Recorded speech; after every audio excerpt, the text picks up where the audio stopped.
Hey, everybody, welcome to another episode of Unconfined Conversations with Ryan and Steve. I'm Ryan. This is Steve, my main man, and we're here for episode 6. 5 plus 1 is 6. For those of our listeners who are not seeing us right now, we're holding up our fingers. Like we're in a gang. Like we're in a gang. That's right. So, before we get into today's topic, just as we have been for the last couple of episodes, we just want to send out an acknowledgement that, during this holiday season, there's going to be lots of families who are separated from their loved ones who are incarcerated. Of course, we just had Thanksgiving, but maybe even more impactful for a lot of people in their lives is the celebration of Christmas. And so we just want to send out an acknowledgement to family members, to friends, to just say that we understand your position, and we want to give encouragement during what may be a very difficult time during this holiday season, as there's some separation that's going on in people's family dynamics and in their lives and stuff. So big shout out to all of the families who are persevering, who are trying to make the very best that they can out of it, and continued prayers that things will continue to get easier as time goes on. So on today's episode of Unconfined Conversations, we're going to be talking about something that is just as important as any of our other topics. And this one has a little bit of a different tone, if you will, because this is really geared towards the incarcerated individual's dedication and mental time space that they give to this, to mental preparedness. And what we're talking about is mental preparedness before someone is released from prison. And as Steve and I both know from our own experience, being mentally prepared before you leave prison is such a huge, huge thing. And it's incredibly important. And I would dare say, Steve, that the likelihood of success of someone who is being released from prison, the likelihood of success is possibly hinged on a person's mental preparedness before they leave prison. And so that's what we're going to talk about today, about not only things that people should be encouraged to do, but also mental introspection by oneself, thinking, planning, all those kind of things that a person should absolutely consider before they leave prison. So, Steve, I want to ask you, what are some of the things, in your opinion, that when it comes to mental preparedness, in preparing to leave prison, to leave that environment and come out here into the free world, what are some of the most important things for someone to consider? I would say, obviously, dealing with your past and whatever that entails. Start to mentally clear up the space in your mind as it relates to any of that. I would say working through aspects of forgiveness. Just really taking a good, long look at the issues of your heart and seeing the things that plague you. I've spoken on this platform numerous occasions and other places on numerous occasions speaking about dealing with anger and unforgiveness and bitterness in one's heart. So those are all things that I would say I looked at. Money management would be another thing. We spoke about AVP recently. I spoke about seminars that we were able to participate in, and eventually we ended up doing our own, as you have and I have. Kind of just coming up with our own topics to be able to challenge other inmates who are going through the same experience with us. And we just found through a few reentry initiatives, there's topics here that are worth addressing Relationships is another. Speak a little bit about relationships, and they could be familial relationships, relationships with one's family, but also interpersonal relationships like friends, co-workers, people that you have known for a long time, but also intimate relationships as well with a significant other. How important is it to mentally prepare for the reintroduction or the reinsertion of oneself into those relationships when one gets out of prison? And what goes into preparing for that reinsertion into those relationships?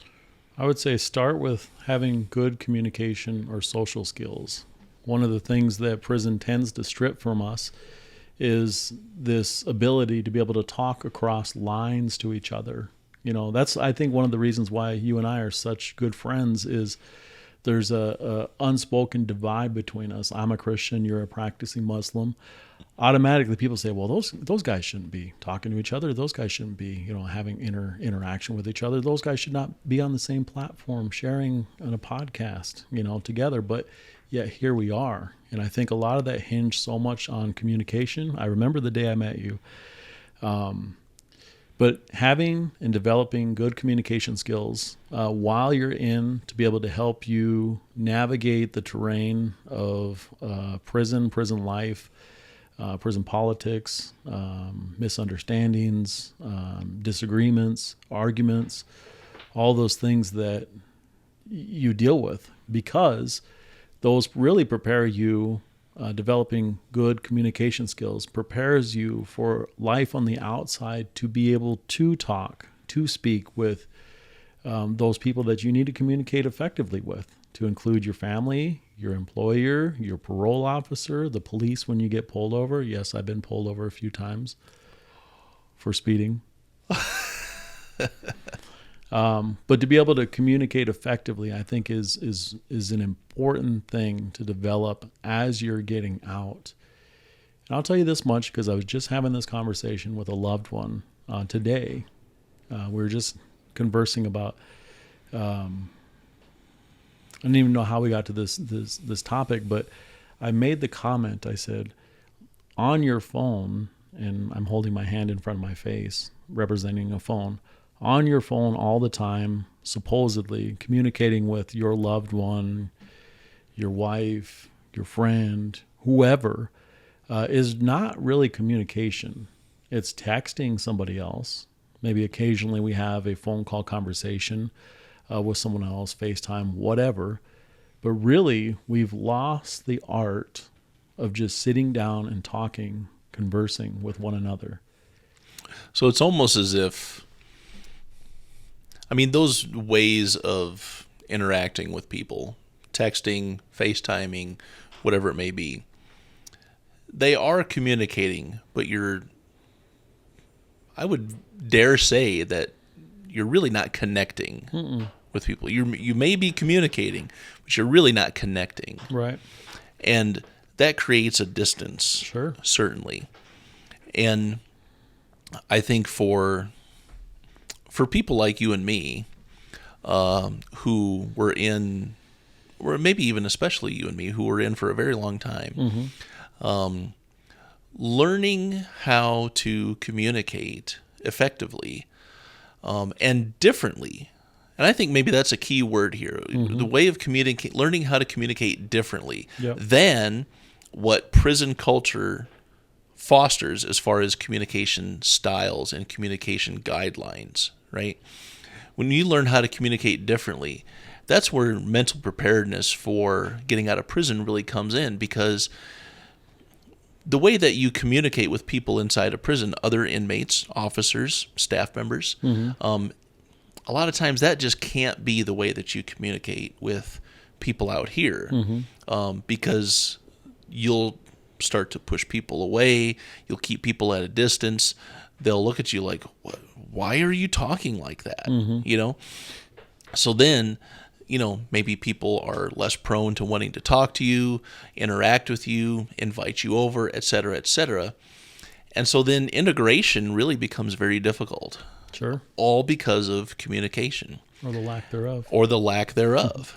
And mentally preparing for that eventuality when a person gets out of prison, just dedicating some time to oneself saying, I need to learn how to communicate differently. Sure. I need to learn how to listen better, how to use more effective words. And some of that comes from just thinking about it, but also taking a class, reading books about it, going to a free library in the prison and finding literature to help you understand how to communicate more effectively. Because, man, if you don't, it's going to be really hard. I think you and I had a conversation earlier this week where we spoke about a meeting that you had, or an encounter you had with a mutual friend of ours. And we both commented that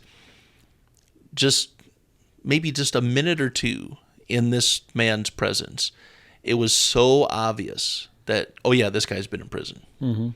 By the way that he moves, by the way that he talks, the way that he interacts with you, it is still with him, even though he's been out for 5 years, 6 years, Longer 7 than years. you and I have. Longer than we have. Yeah. But it's painfully obvious that, oh yeah, this guy was in prison. And it doesn't take a rocket scientist to figure that out. He's still inside with his mind, with his actions, all those kind of things. And his mind has just never left. He did not mentally prepare enough to get out here and be able to live in this society. And because of that, he has had a hard time with employment, with finding jobs, with housing, with all these kind of things, because he's still, in his mind, he's still acting and behaving and speaking just like what he did when he was inside. So learning how to communicate differently in a more effective way and in a more productive way before someone gets out of prison is so critical to their, not just their success, but the ease or the difficulty of the way that they're able to navigate their newfound freedom. Sure. And in another aspect of mental preparedness, when I had about 10 or 11 years left to go in my sentence, a very, very good friend of mine who really became a mentor, certainly a father figure because he was a little older than what I was. Can you name him, please? His name, if you're comfortable. Yes, I am very comfortable. Okay. So his name was Salathiel Pointer. That's a tongue twister, if you've ever heard it. But I've never heard of anybody being named Salathiel. But his name was Salathiel Pointer.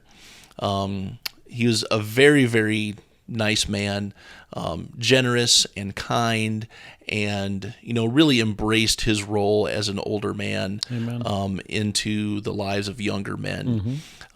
Certainly a leader, a natural leader, very charismatic, but really had so much mental capacity for introspection, for thought, for wisdom, all these kind of things. And if you listen to what I just said, his name was, so he's no longer living, which is very, very sad. But anyway, Salathiel gave me some advice when I had about 10 or 11 years left to go. And he came to me and he says, how much time do you got left? I said, well, about a little over 10 years left to go. And he said, you need to start thinking about getting out right now.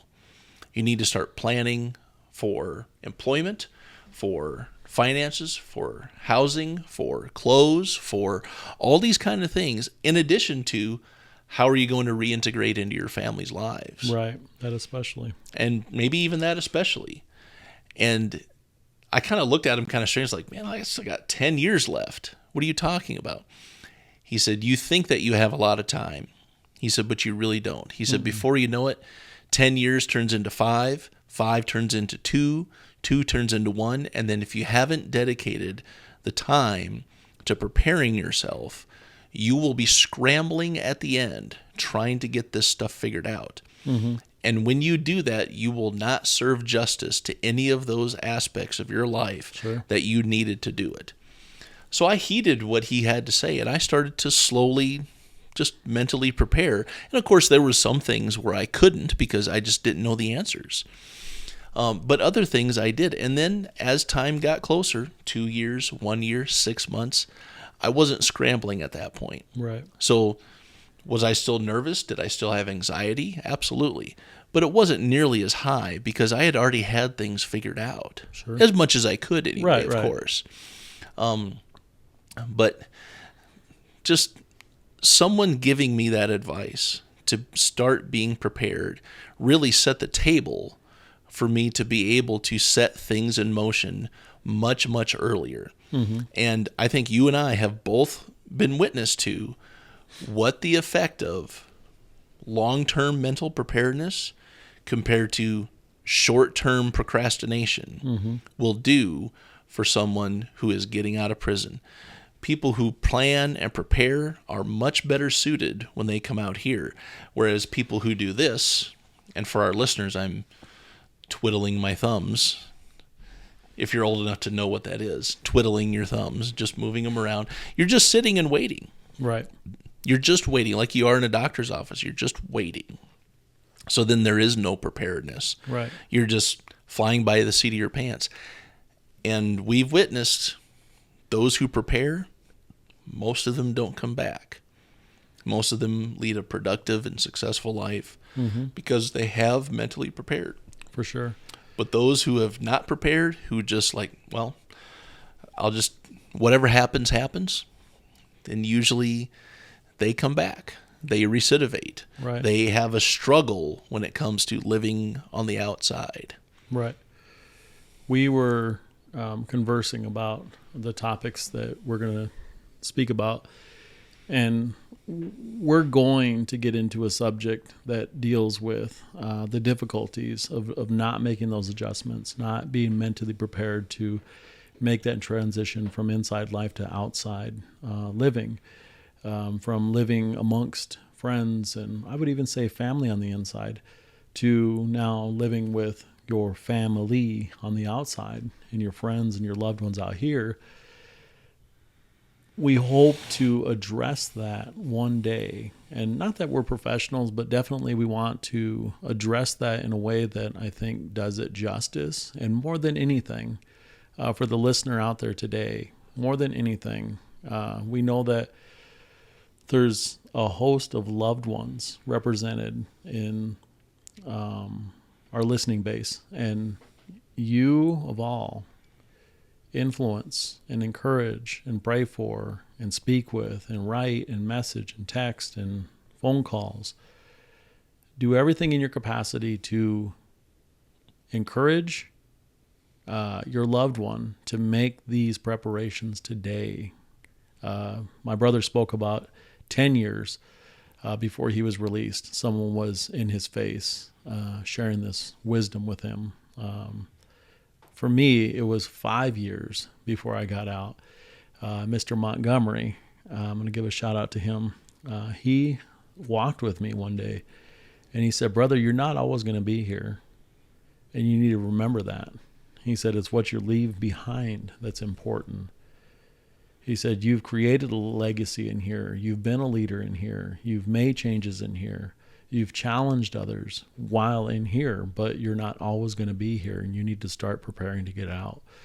And that was 5 years, I would say probably to the day, before I was getting ready to get out. So those next 5 years were everything that you're talking about and then some.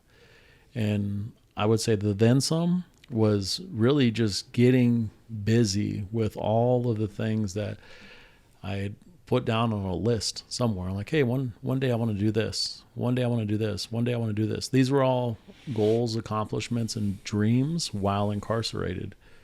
So that next 5 years was, okay, we got to start putting our hand to the plow and start getting some of these things done. How challenging was that to make this mental shift from not preparing into preparing? Like, talk about that a little bit, about what that looks like, and was it difficult? Was it challenging? Did you find yourself struggling to put your hand to the plow and to get things done? Because it's easy to just continue living your life as you normally had, of course. But it meant changing a few things and shifting a few things and beginning to mentally leave prison, even though you're still in prison. Right. So for me, this goes back to what Steve Satter told me years ago. He said, rather than count the days, make the days count. And he was serving a life sentence, and he had been incarcerated for 30 plus years, 40 years at that point. And that just really blessed me and spoke to me. So I would say that began to lay the foundation for me to be intentional about the way that I serve my time by reading, by allowing myself to be challenged, to being teachable, to participating in the weekend activities that we've talked about on this platform, to take all that, get 15 years into my sentence, and finally have somebody tell me, hey, you need to prepare to get out. And it's like, oh yeah, huh? Let me start focusing on that. I would say it was definitely an adjustment, but it involved just being a little bit more intentional with the way that I was spending my time. And I've got 5 years, and I have to spend it well. I have to strategically think about these 5 years. And that's just, I can only account for myself. That was 5 years of my life. There's people out there who were just incarcerated for 5 months. There's people out there who know people, loved ones, who are serving 50 years, and they're not going to see parole for 35 years. Especially them. I would say challenge them, encourage them, bless them, really help them to make that adjustment, because if you don't, and I think that's some of the problems that are presenting themselves in the recidivism rates are due to how a person has not spent their time, how they just went through the system existing, playing cards, lifting weights, Going to rec, playing basketball. And none of those things are bad. Those are all fun things. Those are things that we've participated in ourselves. However, it's how much time do you spend doing those things? So, in saying that, when it comes to a person's, I'm not even going to say ability, right, to become mentally prepared, right? Because I think that everybody has the ability to become mentally prepared and to initiate mental preparedness. But it comes down to really making a choice to say, and we've said it many times here on Unconfined Conversations, if you want to be able to succeed on the outside, you have to say, what do I need to do to become different than who I was and make meaningful changes in my life so that I can get out, live my life, not recidivate, not come back to prison, honor the friends and family who have supported me, etc., etc. You have to be ready mentally to make those changes within yourself. If you're not mentally ready, if you still just want to keep doing what you've been doing and, coming in and out of prison and all that kind of stuff, then that's just what it's going to be, right? But if you have an inkling in your mind that, hey, I need to be somewhat different than what I was before, because who I was before led me to come to prison, then along with that desire has to come actions. Sure. Right? It can't be all talk without any actions. Right. So if you say to yourself, hey, this is what I want to do, this is who I want to become, I need to become different, I need to have these great changes within my life that are going to make me a different person so that I don't come back to prison, not only do you have to say it, but then you have to do something about it too. Sure. And that means, as you mentioned earlier, the analogy that you use, putting your hand to the plow. Mm-hmm. That means buckling down and saying, okay, this is what I want. Now, what do I need to do to make sure that this happens? Mm-hmm. What sort of programming do I need to involve myself with? Mm-hmm. Who do I need to seek out for mentorship? That's right. What do I need to do with my spare time? Is it less sports center? Is it less movies and more reading, more introspection? Is it more real conversations with real connections in order to bring about more mental preparedness? Whatever it is, that's just what needs to happen if a person really wants to have the very best likelihood of success Right. once they get out of prison. Because, as you know, in preparing for this episode, we were having a conversation, and I had mentioned that getting out of prison is a traumatic thing. Mm-hmm.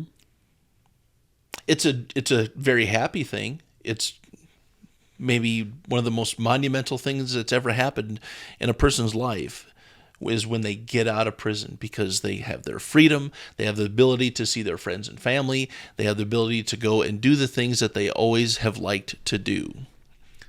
But it's a traumatic thing. Like hug your teddy bear. Like hug your teddy bear. Just I mean, I had Thunder to throw Buddies that- for life, I had right? to throw that in there. But it's a traumatic thing, leaving prison, Right. because you're there one day and the very next moment you're gone. You're not. Yeah. Where you have lived, laid your head to sleep, gone to work, hung out with your friends, you're there one day and the very next day it's all gone. And whether you're ready or not. Whether you're ready or not, it's going to happen, and you're not going to be there. And every inmate knows that. Every inmate knows Every that. inmate knows. And there's sensitivity in what I'm getting ready to say. But I would say even for the lifer, even for the person who is serving a life sentence, they know that one day their time is coming. That's an encouragement. The other thing I would say is just that I know men who have attained their commutation. They prepared. They didn't allow themselves to give up. Correct. They didn't say, you know what, I'm serving a life sentence. One of my good friends on the inside, his name's Ted New. One day I was having this conversation with him. We're sitting in the gymnasium or somewhere, and it just occurred to me, and I shared this encouragement with him. I said, do you realize the significance of your sentence? And he's like, what do you mean? I said, you're serving a life sentence, sir. I said, too often we think of that as a sad thing. We think of it as bad, like, oh, you're serving life. Oh, I'm so sorry. No. The very word life to me means something teeming with life, something with air and breath, greenness, freshness, vibrancy, something that's going to bear fruit, And I shared that with him, and I hope he doesn't mind, but I'm going to put his business out there. He cried, and I cried with him because I realized something in that moment. Like, I'm treating these men as though they're castaways. I'm regarding them in my mind, even subconsciously, as they're castaways. They're going to spend the rest of their lives here, and that very well may be. Talk about mentorship. These are some of the men who challenged me the most, were men who were serving life sentences, who have made changes, who have said, you know what, I may be here the rest of my life, but I'm going to invest in someone else, in hope, in prayer, that this man will live a successful life on the outside. And I'm indebted to those men who've made that investment into my life. And I'll forever see them as men who are just serving a life sentence, serving a longer sentence than me, but by no means castaways, people we forget about, because these men, the ones I've spoken about, who have attained a commutation, I think are men who have made the mental preparation and said, I'm going to still dream. I'm going to still plan. I'm going to still invest. I'm still going to teach. I'm going to mentor. I'm going to have fun. I'm going to laugh. I'm going to keep my relationships. These are all things that I think are important for each person to do. We're talking about it from a perspective of somebody who's getting ready to get out, but I think it's just to withstand the pressures of prison. Because if not, there's a void there, and it will be filled with all sorts of nonsense. There's a void of time there in people's lives where they can say, well, I can spend the next, for me, 21 and a half years of my life. I'm going to play cards every day. I'm going to be the best spades player ever, best poker player ever. But what's that going to mean when I get out? It's not going to mean anything. And I know I'm kind of like all over the board here, but I want to give recognition to those men who made an investment in my life, made an investment in your life by just simply sharing this wisdom or having the wherewithal to challenge us and say, you're going to get out, sir. And it's going to be 10 years yet, but that time's going to come upon you quick. And I dare say that those men, they know about mental preparedness because most of them have been in for a very long time. They see what the consequences or the blessings of being mentally prepared or not being mentally prepared do to people, because they see who leaves and doesn't come back, and they also see who comes in and out and in and out and in and out. So they know. And they know that maybe they don't have a chance of experiencing that, or maybe the chance is very slim, right? But they themselves have become mentally prepared for just in case they are blessed with a commutation. But if they're not, they're able to then communicate that importance of preparedness to other people who are going to need it, because they do have an out date that's visible to them.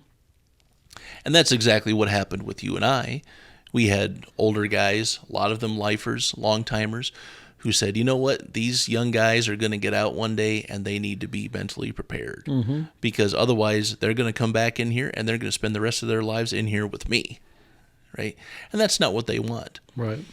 So in speaking about mental preparedness and getting out of prison, what we want to convey to our listeners and to our viewers, we as not just Steve and Ryan, but also Unconfined Conversations, we want to say to friends and to family and to loved ones that if you have any sort of communication with someone who is on the inside, who is serving a sentence, whether they are a man, whether they're a woman, whether they have a long time to do or whether they have a short time to do, we would just encourage you to encourage them to become mentally prepared, to begin the process of mental preparedness.